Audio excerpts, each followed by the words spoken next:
Hey YouTube friends, and welcome back to my channel. If you're new here, welcome. I'm so happy to have you. Be sure to hit that subscribe button and turn on your notifications so that you don't miss another video from me. Today's video is just going to be about how I achieve these apothecary jars. They're not like new concepts, but they're just my take on an oldie but a goodie, and I think they came out really beautiful. And if you want to see how I got these results, keep on watching. Okay, here we go. I'm starting off first with this beautiful candlestick holder that I got from Ross. I think it was like $2 or $3, and it's about 9 inches tall. And what I'm going to do is add some diamond wrap to the top rim and possibly at the bottom as well. So I'm going to use this diamond wrap from the Dollar Tree, and the first thing I did was obviously measure to see how much I needed and cut it off where I measured.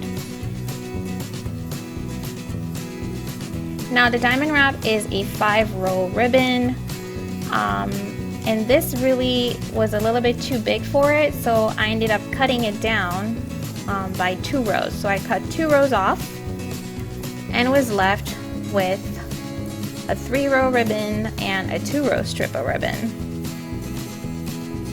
So I'm going to go ahead and glue that on since it fits. Oh, actually no, I had to cut off a little bit of the extra diamond. Apparently was a little bit too big. Okay, here we go. I'm going to go ahead and glue that down.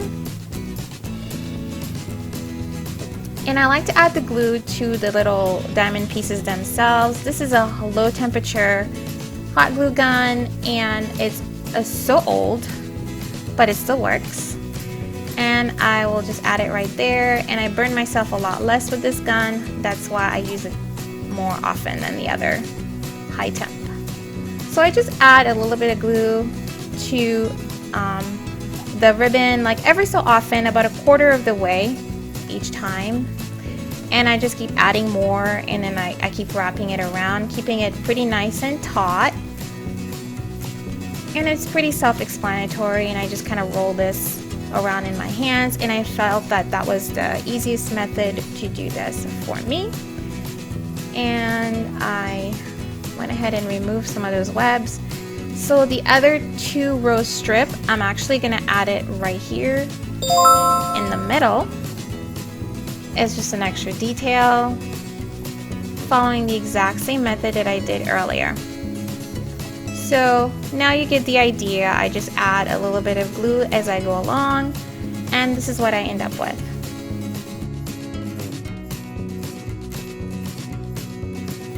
And this is my final result. I added 1 more to the bottom.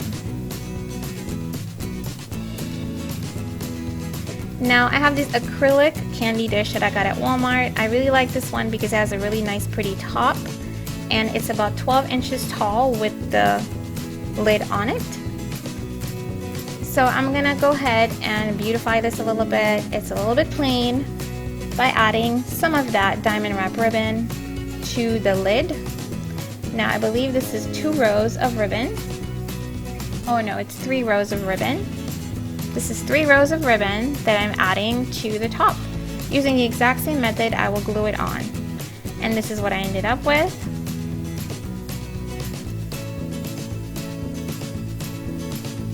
And then I'm going to do the same thing to the body of the canister.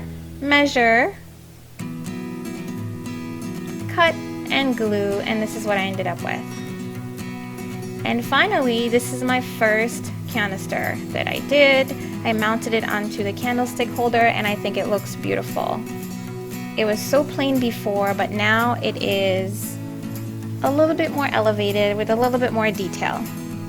Now I'm going to go ahead and do the same thing to 2 more because I want to create a set. And I already started with some of those Dollar Tree candle holders and one of the hurricane vases. I'm just going to mount them together with some hot glue. This one I want to add a lid, so I'm going to use one of those little fruit bowls, the ones that came in a pack of 12. And I have these little bells from a garland from the Dollar Tree. Now let me know in the comments if you guys like this. I'm a little bit iffy on it. I'm adding some of the diamond wrap to it to kind of give it more detail, but I don't know, for some reason it's showing up like a pile of aluminum foil that I just crumpled together. Let me know in the comments what you think of that one. So at the top I'm adding a little diamond gem to make it look a little bit better. It fits perfectly on top of the bowl when I glue it together. So I like the dome shape, I like how that looked, but for some reason, I don't know, I'm iffy about it.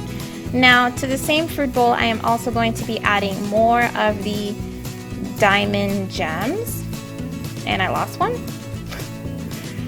So I'm going to be just gluing it all around. I actually did one at each pole, kind of like one at each 4 corners, and then I worked my way inward because I didn't want to have weird spacing.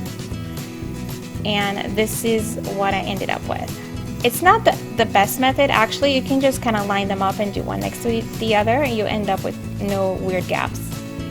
So it's going to fit pretty nicely on top of the vase. This is a different vase that I'm showing here, but it fits on both. I wanted to show that it fits on both.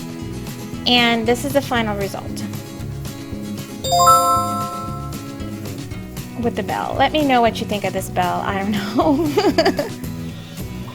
Now, this is a tea light holder that actually broke, and I was like, oh no, but then I'm like, wait a second, I think I can use this to make another lid.